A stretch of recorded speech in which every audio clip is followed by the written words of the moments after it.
Assalamualaikum dan selamat sejahtera. Kami dari Kumpulan 3 dan hari ini kami akan terangkan tentang buku-buku motivasi.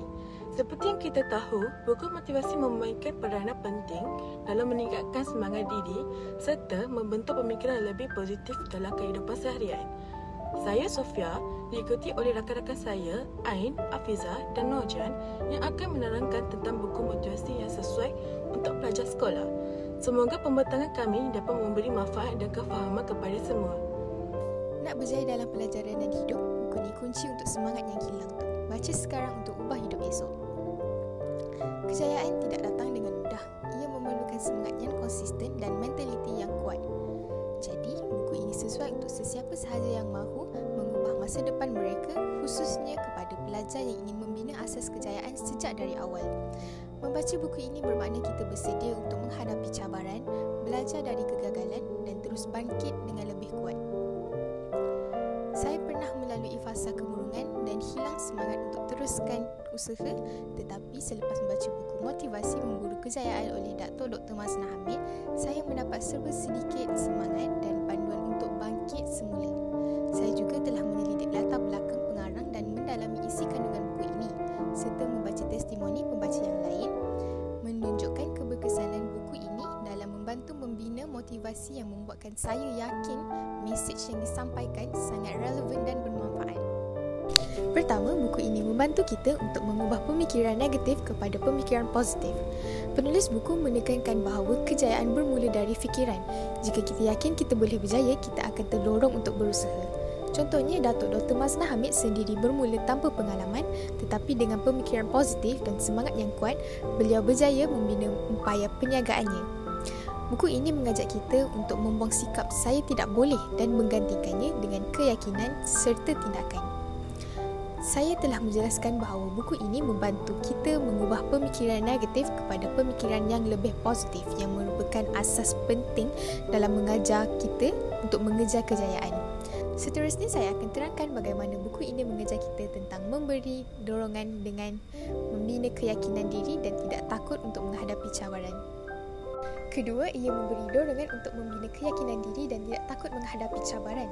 Buku ini menekankan bahawa keyakinan diri adalah kunci utama untuk melangkah jauh dalam hidup. Dalam buku ini, Datuk Dr. Mazna Hamid berkongsi bagaimana beliau sendiri berani mengambil risiko yang besar apabila memulakan perniagaan dalam bidang keselamatan. Walaupun tidak mempunyai latar belakang atau sokongan kewangan yang kukuh, beliau percaya bahawa keberanian untuk mencuba dan keyakinan terhadap potensi diri mampu membuka peluang kejayaan yang lebih besar. Buku ini mengajak kita melihat cabaran sebagai peluang untuk belajar, bukan alasan untuk berundung. Saya telah jelaskan bahawa buku ini memberi dorongan untuk membina keyakinan diri dan tidak takut menghadapi cabaran. Seterusnya, saya akan terangkan tentang buku ini mengajar kita kepentingan mempunyai matlamat hidup yang jelas. Ketiga, buku ini mengajar kita kepentingan mempunyai matlamat hidup yang jelas.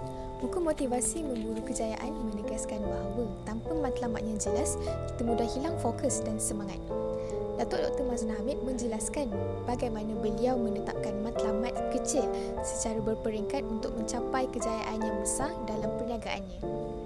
Dengan matlamat yang nyata, kita lebih mudah mengatur strategi dan berusaha dengan tekun. Jadi, saya telah terangkan bagaimana buku ini memberi dorongan untuk membina keyakinan diri dan menghadapi cabaran dengan berani. Sekarang, saya akan ringkaskan keseluruhan buku ini.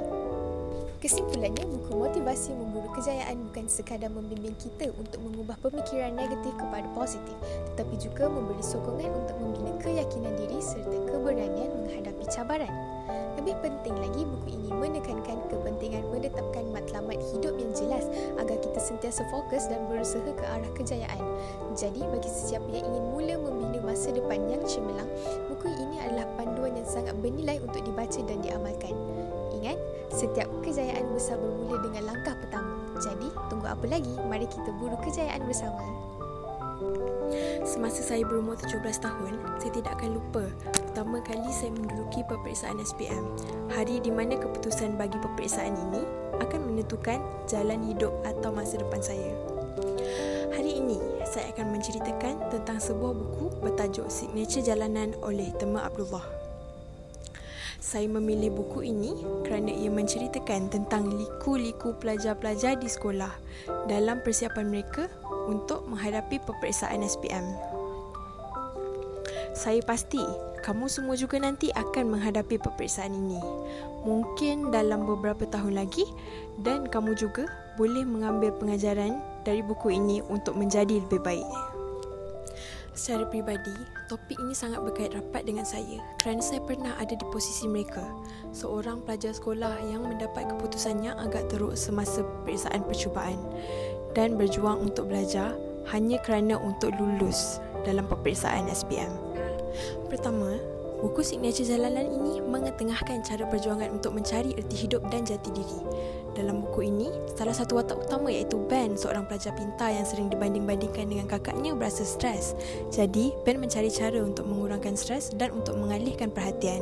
Ben cuba untuk melukis.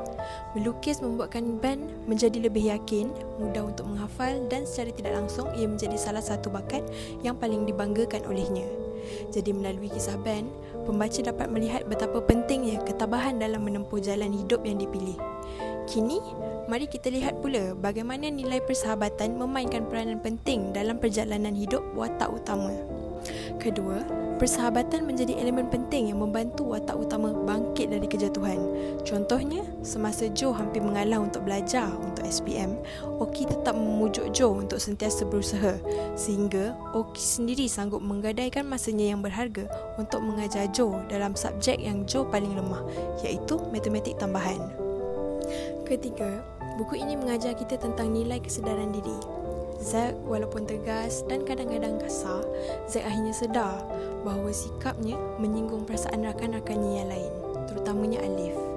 Contohnya, semasa Zack memanggil Alif dengan kata-kata ahli neraka dan hati kotor semasa Alif ponteng kelas, Zack mula berfikir dan menyedari tentang tindakannya terhadap rakan yang lain. Oleh itu, saya sudah menerangkan tentang nilai kesedaran yang ada di dalam buku ini. Sekarang, saya akan ringkaskan tentang keseluruhan buku ini. Kesimpulannya, buku Signature Jalanan oleh Tema Abdullah merupakan sebuah novel ringan tetapi mendalam tentang kehidupan remaja SPM di asrama. Ia menyentuh cara perjuangan untuk mencari erti hidup dan jati diri, tema persahabatan, cabaran akademik dan nilai kesedaran. Ditulis dengan gaya yang mudah dihadam dan penuh dialog bermakna, buku ini bukan sahaja bermotivasi dari segi akademik tetapi juga refleksi diri untuk pembaca dari pelbagai lapisan umur. Jadi, buku ini sangat sesuai untuk pelajar sekolah yang nanti ingin menduduki peperiksaan SPM. Bayangkan seseorang sanggup mengeluarkan ribuan ringgit untuk menghapuskan sihir melalui ritual misteri hanya untuk akhirnya sedar bahawa kekuatan sebenar bukan datang dari luar tetapi datang dari dalam diri. Inilah kisah yang diceritakan dalam buku Penawar Kehidupan, kisah yang nyata, jujur dan membangkitkan kesedaran. Ramai antara kita sedang mencari ketenangan, jawapan dan harapan dalam dunia yang penuh kekeliruan. Buku ini bukan sahaja menceritakan ujian hidup, malah ia mengajar kita bagaimana untuk tidak berputus asa dan kembali kepada nilai yang benar. Saya telah mengkaji pelbagai ulasan dan potongan cerita dalam buku ini, meneliti tema dan mesej penulis yang mendalam. Buku ini telah membuka perspektif saya terhadap ujian kehidupan, tidak kira secara spiritual atau realiti, dan bagaimana untuk bangkit dengan lebih kuat. Pertama, kisah pencarian penawar melalui jalan yang sesat tetapi membuka jalan kesedaran. Ramai manusia apabila ditimpa musibah akan mencari jalan keluar secara tergesa-gesa. Dalam buku ini, dua individu disyaki terkena sihir dan mereka memilih untuk bertemu seorang bomoh bernama Wak Nur. Ritual aneh dijalankan seperti menggunakan 5 purut dan tempurung kelapa. Kos yang dikenakan setiap seorang ialah RM3,000.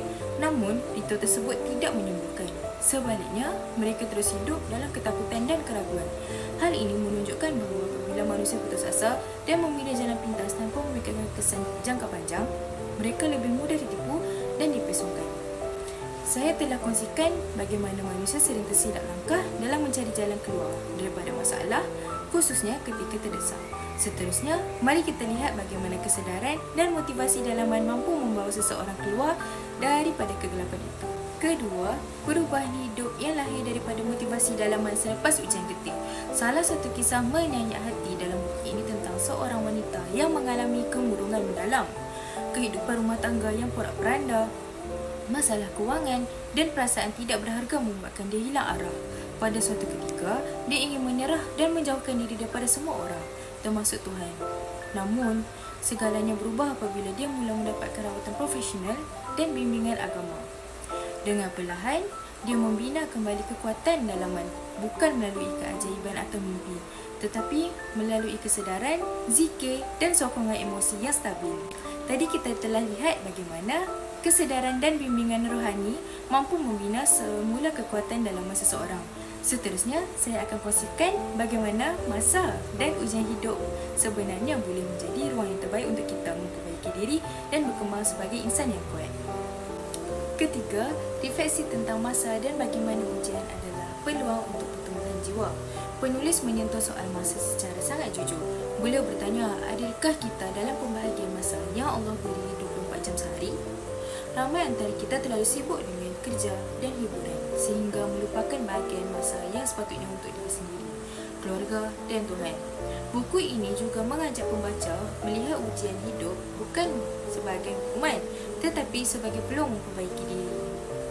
Jadi, kita telah menyelami 3 aspek utama daripada buku penawar kehidupan, dari pencarian penawar yang silap ke kesedaran yang memberi motivasi hinggalah kepada refleksi masa dan ujian. Sekarang, saya akan simpulkan keseluruhan isi ucapan saya. Sebagai kesimpulan, terdapat 3 perkara utama yang dapat kita pelajari daripada buku penawar kehidupan. Pertama, bagaimana watak dalam buku ini tersilap memilih jalan dengan mendapatkan rawatan bomoh dan menjalani ritual pelik demi mencari penyelesaian. Kedua, bagaimana kesedaran dan keimanan membantu mereka bangkit semula selepas diuji, termasuk seorang wanita yang berjaya keluar daripada kemurungan. Dan ketiga, bagaimana masa dan ujian hidup sebenarnya adalah peluang untuk berubah ke arah yang lebih baik. Buku ini secara keseluruhan menekankan bahawa keimanan, akal dan kesedaran diri adalah penawar sebenar dalam menghadapi dugaan hidup. Akhir sekali, buku ini mengingatkan kita bahawa penawar yang kita cari sebenarnya bukan di luar diri, tetapi ada dalam hati dan kesedaran kita sendiri. Apabila kita mula sedar, insya-Allah perubahan itu akan berlaku. Menurut anda sebagai pelajar, buku yang manakah yang sesuai untuk dijadikan bacaan harian bagi menambahkan semangat, keyakinan diri dan motivasi dalam pelajaran serta kehidupan seharian? Itu sahaja daripada kami. Harap apa yang kami kongsikan tentang buku-buku motivasi ini boleh beri inspirasi dan semangat kepada anda semua. Terima kasih.